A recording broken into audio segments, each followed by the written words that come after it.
Hi, I'm Loren McGinnis, host of the Eyeopener, and I'm coming to you today from Okotoks. I'm in Susan Huntley's kitchen. Susan is a Japanese Canadian who is the child of Japanese Canadians who were forced to relocate from BC to Alberta in the Second World War. And Susan had a memory of her late father sharing a story with the CBC in 1974, and she mentioned it to someone who works at the CBC. So we did a dive on our archives and actually found the interview, and so I got to sit down with Susan and share that with her. Susan, thank you for doing this. Thank you. And nice to meet you. It's a pleasure to meet you too. Can you tell us a little bit about your dad? I was very close with my dad. He was a farmer, and then he had the car dealership in Raymond, Alberta, and that's where I was born and raised. I think he was a great dad. I have wonderful memories of spending time with him. Did he talk to you about his experience during the war and moving to Alberta? Very little, if at all. And it wasn't a subject that was brought up unless we happened to ask about it. And then when we asked about it, it was something that happened. It's not something he wanted to bring up, but he wanted to move forward. And it did show strength, I think, in character and in the family. Mm-hmm. We have this interview. No, you haven't heard it yet. I haven't. And I'm a little bit nervous about it too, because it's, like I said, it's been 33 years since he passed. So I've not heard his voice in a long time. One of the main reasons that we cooperated with the government in their request in the evacuation, because we were advised that as soon as the war ceased, that we would be able to return back to our homes and to our possessions and belongings. And why should we object to that? Because if we're good Canadians, as we should have been, I think maybe that's one of the things that we should have gone along with. Just while we were in Alberta, we learned as the days went by that all our possessions were being either confiscated or being sold at a ridiculous price. Properties that we owned, titles that which we had to, meant nothing. Everything was actually confiscated. I sum it up this way, that to us Canadians, the young second-generation Canadians, it was a blessing in disguise. To those people to whom the Japanese families moved to, I think it was a blessing to them too, because we, I think, were quite successful and became good citizens. And I think the losers are the people in British Columbia, really. Why? Because they didn't. You mean because they lost their Japanese Canadian population? Yes, indeed, you did stay here in Southern doing Alberta. such, to something, a black stroke against the government, What's that like, to hear his voice, for one thing? Yeah. For a minute I thought, is that his voice? And I went, oh my gosh, it is. Oh, he was a good speaker. And he, boy, I hope he's proud of me.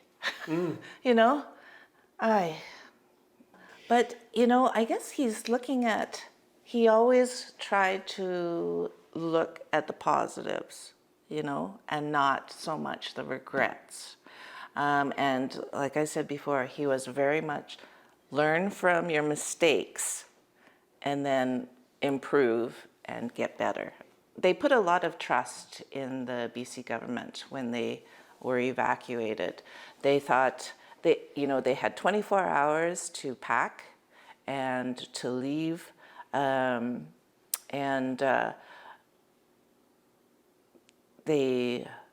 there were supposed to be people that looked after the land and the property that they had, their vehicles, their possessions, and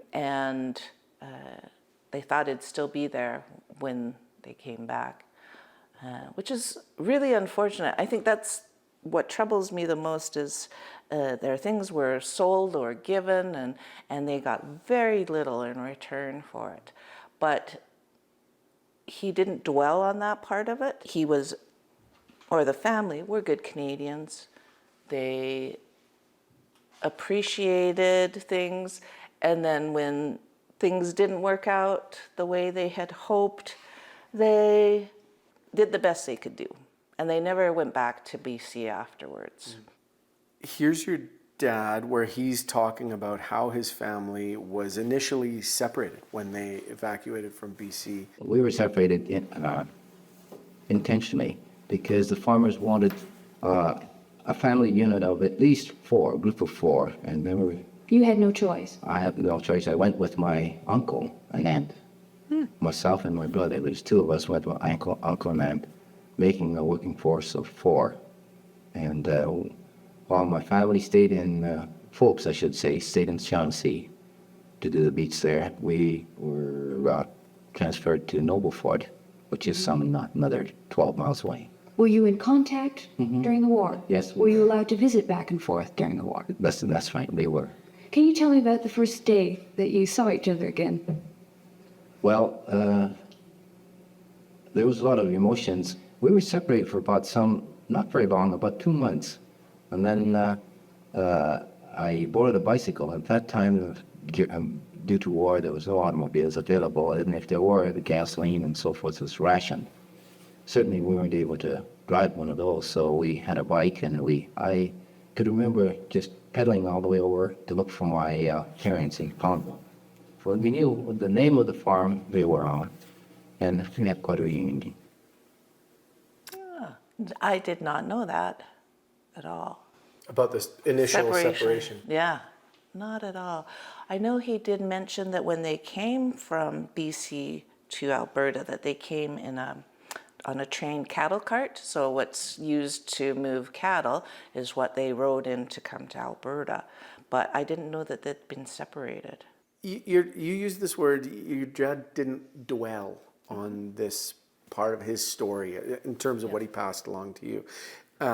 But you now work with people who were affected by it, and you have your own way of engaging, that part of your family story. How does your attitude and how do your feelings about what happened differ from your father's and relate to your father's? I understand it better now.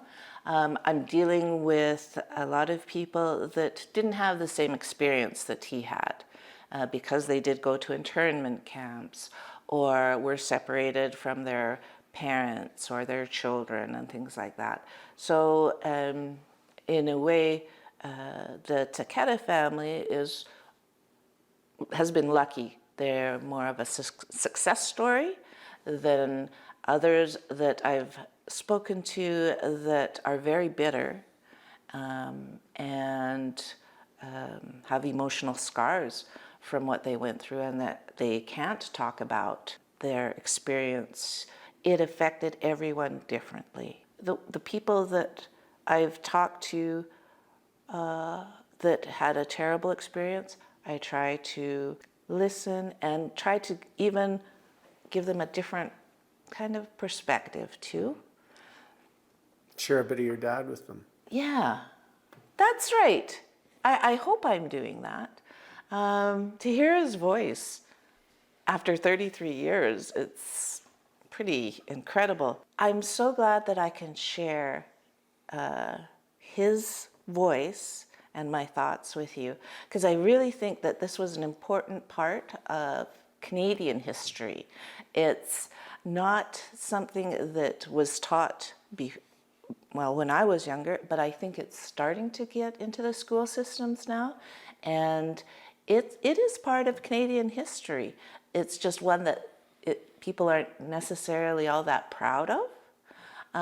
And I think it's important. Otherwise, we're not going to learn from our mistakes, and we could possibly repeat them. You just repeated something that you told me your dad was a value of his, to learn from your mistakes. Really? And collectively for us to learn from our mistakes. So thanks for doing the Nice. work. I really appreciate it. Well, thank you.